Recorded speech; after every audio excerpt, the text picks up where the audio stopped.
Hello everyone, welcome back to my channel guys.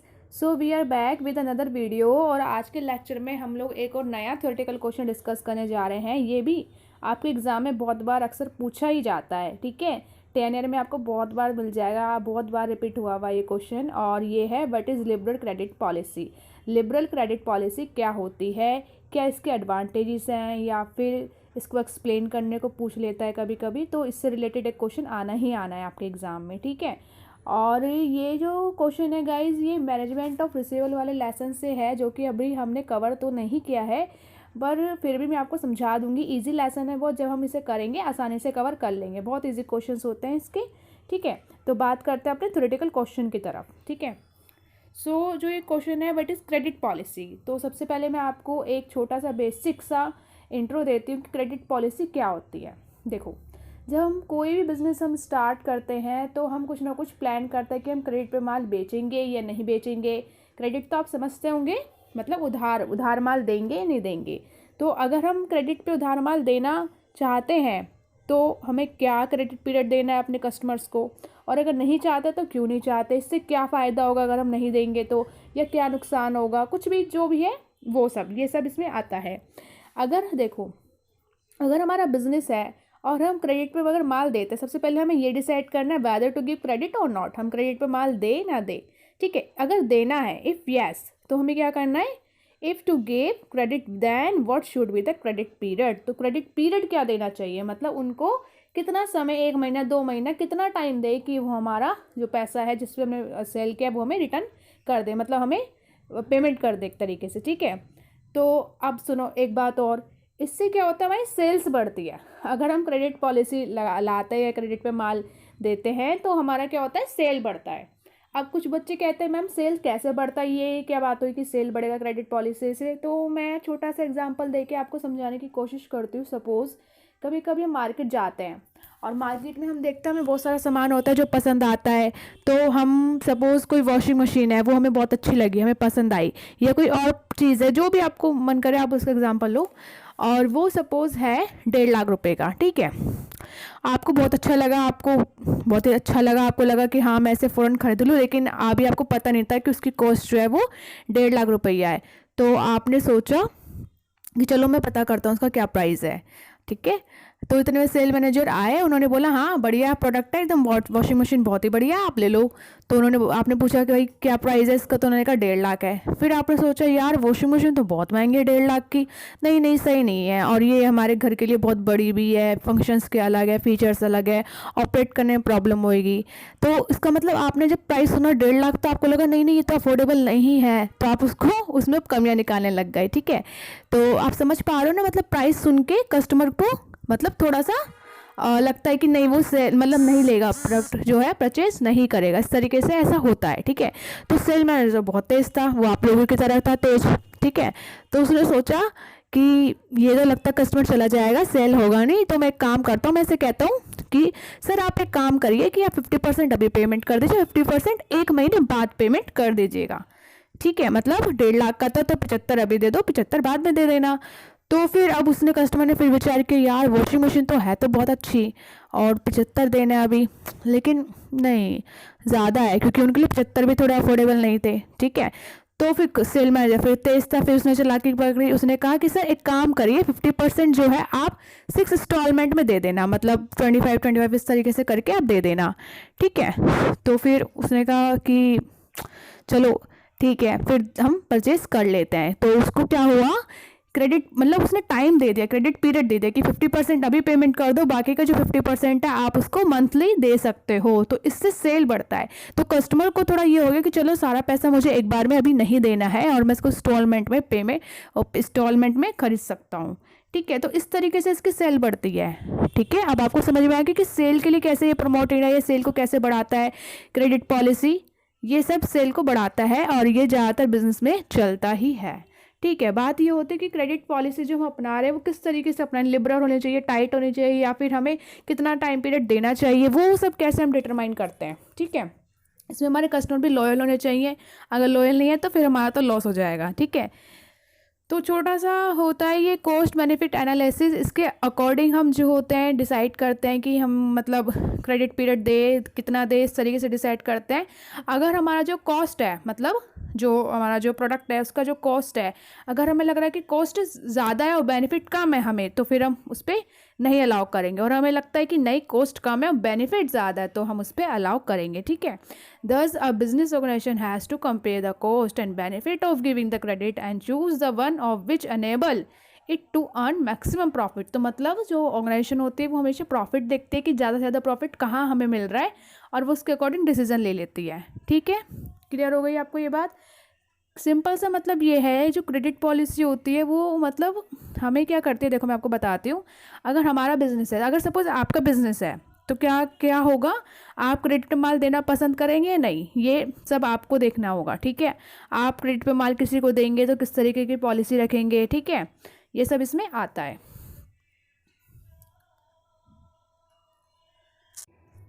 तो थोड़ा सा बुक में से रीड करते हैं कि क्रेडिट पॉलिसी के बारे में क्या लिखा हुआ है। देखो इस क्रेडिट पॉलिसी ना ठीक ठाक लेवल की होनी चाहिए। ऐसा भी ना हो कि बिल्कुल ही आप उधार माल देते चले जा रहे हो, कस्टमर लॉयल नहीं है, फिर आपका लॉस होएगा।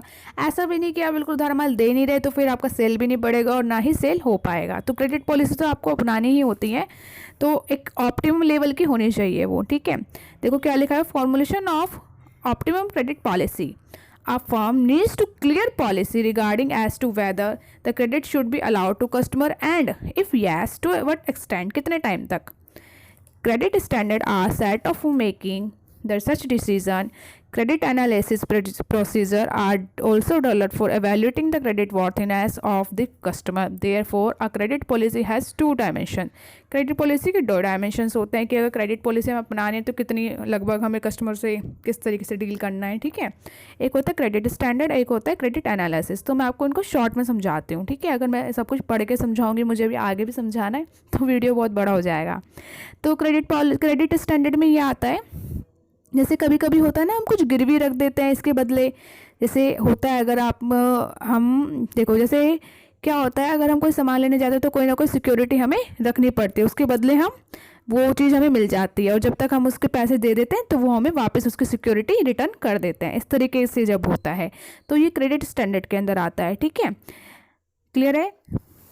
हाँ, और अगला है क्रेडिट एनालिसिस। क्रेडिट एनालिसिस में ये एनालाइज करते हैं कि जो भी हम अपना जो प्रोडक्ट है वो सेल कर रहे हैं, उसकी कॉस्ट और बेनिफिट के अकॉर्डिंग एनालिसिस करते हैं कि अगर उसकी कॉस्ट कम है और बेनिफिट ज़्यादा है तो फिर हम कर सकते हैं, और अगर ऐसा अपोजिट है, वाइज एंड वर्सा है, तो फिर हम नहीं कर सकते। उसमें वो क्रेडिट की वर्थीनेस को मेजर करते हैं। ठीक है, ये इसका आपको तो वीडियो में दिख ही रहा होगा जो लिखा हुआ है, आप इसे एक बार रीड करेंगे तो आपको समझ में आ जाएगा। ठीक है, कॉस्ट बेनिफिट एनालिसिस इसमें यूज़ होता है, और आप एक बार रीड करेंगे तो आपको क्लियर हो जाएगा। इतना कोई डिफ़िकल्ट नहीं है, आसानी से आपको समझ आ जाएगा। ठीक है,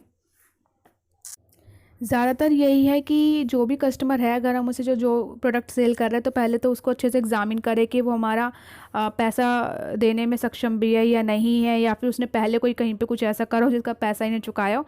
तो इस तरीके से पहले उस कस्टमर को एनालाइज एग्जामिन कर लेते हैं, उसके बाद हम जो है उसको अलाउ करते हैं। ठीक है, ये क्रेडिट एनालिसिस के अंदर आ जाता है। आप एक बार रीड कर लेना तो हो जाएगा। अब हम आगे देखते हैं। ये देखिए क्या लिखा हुआ है, इवैल्यूएशन ऑफ क्रेडिट पॉलिसी। कैसे हम क्रेडिट पॉलिसी को इवैल्यूएट करते हैं। A credit policy is formulated to maintain the investment in receivables at the optimum level. Optimal level की होनी चाहिए, बहुत ज़्यादा टाइट भी ना हो, बहुत ज़्यादा लिबरल भी ना हो। ऑप्टिमल लेवल, ऑप्टिमल मतलब होता है ठीक ठाक। ठीक है, optimum level of receivable is that level at which the cost of additional credit sales starts exceeding the profit of that additional sale. अब आपको समझ आया, जैसे कभी कभी हम कोई लोन लेते हैं ना, लोन एजुकेशन लोन भी लेते हैं बहुत बार हम लोग, तो हमें लोन पे क्या होता है, लोन तो आसानी से मिल जाता है, लेकिन जो उस पर इंटरेस्ट लगता है थोड़ा थोड़ा, लोन उससे महंगा हो जाता है। जैसे कि सपोज हमने 3-4 लाख का लोन लिया तो 1.5 लाख रुपया उस पर इंटरेस्ट लग गया, तो जो 1.5 लाख है वो तो उनके लिए एक्स्ट्रा ही हो गया, उनके लिए तो प्रॉफिट ही हो गया उनके लिए। ठीक है, इस तरीके से if the investment in receivables is higher than optimum level, if the investment in receivables is higher than the optimal level, credit policy is made strengthened to control the new credits being granted. But on the other hand, if the receivables are lower than the optimum level, credit policy is made lenient so that more credits can be granted. Therefore, a firm needs to continuously monitor and control its receivables. Following methods can be use monitor the receivables. ठीक है, receivable turnover ratio से हम measure कर सकते हैं। तो हम उसके अकॉर्डिंग देख सकते हैं, डिसीजन ले सकते हैं कि कैसे करना है। ठीक है। अब जैसे मैंने आपको बताया कि क्रेडिट पॉलिसी के कुछ फ़ायदे भी होते हैं, कुछ नुकसान भी होते हैं। ठीक है। तो सबसे पहले हम इसके फ़ायदे की बात करते हैं। मतलब हमारे कस्टमर ना लॉयल होने चाहिए। कस्टमर लॉयल नहीं है तो फिर बेकार है सब कुछ। ठीक है। तो कस्टमर का लॉयल होना बहुत ज़्यादा ज़रूरी होता है। ठीक है। और क्रेडिट पॉलिसी देखो कुल मिला के इतना है कि आप एग्जाम में जो अच्छे से लिख पाओ, एक तरीके का टूल है। मतलब credit policy is a tool you can use, हम जो कि यूज़ कर सकते हैं टू इंक्रीज सेल्स बढ़ाने के लिए यूज़ कर सकते हैं। लेकिन but a liberal credit policy has to have clear framework, उसका एक जो हमें जो डिज़ाइन करना है उस क्रेडिट पॉलिसी को किस तरीके से होनी चाहिए, क्या क्रेडिट पीरियड हमें देना है, वो क्लियर फ्रेमवर्क होना चाहिए। ठीक है। Whether the advantages of such a policy outweigh the disadvantage depends on whether you can develop appropriate terms and condition and apply them to your customer base in a positive way. The nature of your business influences whether a liberal credit policy can help your company perform better. देखो कितनी अच्छी बात लिखी है यहाँ पे कि हमारे बिज़नेस पे ये जो डिपेंड करता है कि जो हमारे कस्टमर, पहली बात तो कस्टमर्स पे भी डिपेंड करता है कि हमारे कस्टमर किस तरीके से जुड़े हुए हैं, कैसे कस्टमर हैं, और हमारे बिज़नेस को अगर हम क्रेडिट सेल कर रहे हैं तो कुछ फ़ायदा होगा भी या नहीं होगा, सेल बढ़ेगा हमारा नहीं बढ़ेगा, ये सब इस पर डिपेंड करता है। ठीक है। तो हम इसको सब कुछ मतलब सारे फैक्टर के अकॉर्डिंग अच्छे से उसे मेज़र करके तो ही हम क्रेडिट पॉलिसी बेच सकते, क्योंकि बहुत सारे फैक्टर है जो कि इन्फ्लुएंस करते हैं हमारी सेल पर। ठीक है। तो अगर लगता है कि हाँ हमारी कंपनी की या बिज़नेस की परफॉर्मेंस बेटर होएगी तो हमें सेल अलाउ कर देना चाहिए, क्रेडिट पीरियड देना चाहिए। यहाँ पे कस्टमर लॉयल्टी, मतलब कस्टमर की लॉयल्टी, ये तो डिपेंड करता है कि भैया लॉयल कस्टमर नहीं है तो फिर क्या होगा। ठीक है। A liberal credit policy has advantages of building customer loyalty. बिल्कुल करेक्ट बात है। Since you are saying that you trust your customer to make their payments, अगर हम अपने कस्टमर को ट्रस्ट करते हैं तो, ठीक है। A further factor in creating loyal customer is a convenience for ordering without having to make payment first। तो सबसे पहले हमें ना इस तरीके से कस्टमर को कन्विंस करना चाहिए कि without having to make a payment first आप मतलब ऑर्डर प्लेस करो। ठीक है। जैसे अभी मैंने आपको एग्जांपल देके बताया था। For many business customer it is much more convenient to pay an invoice than to the arrange payment in advance.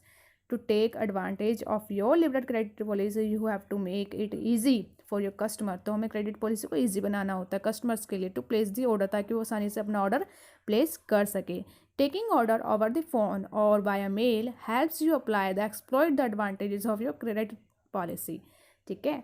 तो यहाँ पे कह रहा है कि ज़्यादातर अगर हम फ़ोन पे या फिर मेल वगैरह पे जो है अगर अपना ऑर्डर उनसे ले लेते हैं, मतलब ऑर्डर वो लोग जो प्लेस करता है अगर उसे ले लेते हैं, एक्सेप्ट करता है, तो आसानी से अपनी जो क्रेडिट पॉलिसी हमने बना रही है उसे आसानी से एक्सप्लॉइट कर सकता है। एक्सप्लॉइट का मतलब यहाँ पे वो नहीं है जो आप समझ रहे हैं, इसका मतलब आसानी से उसका लाभ उठा सकते हैं, किस तरीके से हम कस्टमर से ज़्यादा प्रॉफिट कमा सकते हैं। ठीक है। अब देखो भाई, ज़रूरी नहीं कि सारे में आपको फ़ायदा ही होगा, सेल ही बढ़ेगा और आपको पैसे मिलेंगे, कुछ लॉसेस भी होते हैं जिसको हम डिसएडवांटेजेस के नाम से कह सकते हैं। हालांकि एग्जाम में आपसे इतना डिटेल में नहीं पूछेगा, बस इतना ही पूछेगा what is liberal credit policy explain, इतना से ही पूछेगा। तो आप इसको बना के लिख सकते हैं। अगर आपको समझ आ गया है तो आप अपने वर्ड्स में लिख सकते हैं। फिर भी लॉसेस भी अगर आप मेंशन कर देंगे तो थोड़ा लेंथ भी बढ़ जाएगा क्वेश्चन के आंसर का, प्लस में आपको मार्क्स भी अच्छा मिल जाएगा। 2 पॉइंट आप एक्स्ट्रा लिखेंगे तो अच्छा ही होगा, और बाकी हो सकता है लॉसेस भी पूछ ले। ठीक है। तो आपको आना चाहिए। तो लॉसेस यानी कि डिसएडवांटेजेस क्या है। A major disadvantage of liberal credit policy is the possibility of losses from unpaid debts। अगर पैसा नहीं देंगे तो लॉसेस तो भैया होएगा ही होगा। ठीक है। Your liberal credit policy means you will give credit to some customer you will be unable to pay। You can reduce your exposure to such losses by applying lower credit limits to less credit worthy customer and by consistently following up on the unpaid invoices। If a customer is having payment problems, you may be able to get your money out if you remain polite but follow frequently and persistently। ठीक है। Clear हुआ। यहाँ पे साफ साफ कहा जा रहा है कि अगर हमारे जो कस्टमर है वो लॉयल नहीं है या किस तरीके से वो पैसे देने में चूक जाता है या डेब्ट्स जाता है तो हमारे नुकसान है। तो हमें इस तरीके से पॉलिसी करनी है कि कस्टमर को अच्छे से जांच ले, पड़ताल कर ले उसकी, तब करे, कोई और तरीका निकाले या उसके पोलाइट बिहेव करे उसके साथ, जिससे कि हमारी पेमेंट का काम हो जाए। ठीक है। कोई अगर प्रॉब्लम अकर होती है तब। तो आज के लेक्चर में बस इतना ही, मुझे नहीं लगता इसके अलावा कुछ ज़रूरत है आपको एक्स्ट्रा बताने की। इजी है टॉपिक, आसानी से कर सकते हैं। बाकी अगर आपके पास कोई बुक है आप उसमें से रीड करिए, रीड करते आपको समझ आ जाएगा। 10 ईयर है तो उसमें से रीड करिए, 10 ईयर में बहुत बार क्वेश्चन रिपीट हुआ है। बाकी जो स्क्रीन पे दिख रहा है वो तो आप पढ़ ही लेंगे। सो गाइज अब हम नेक्स्ट लेक्चर में मिलते हैं एक नए टॉपिक के साथ, नए क्वेश्चन के साथ। तब तक के लिए bye bye, take care, stay connected, and if you are new to the channel then subscribe it.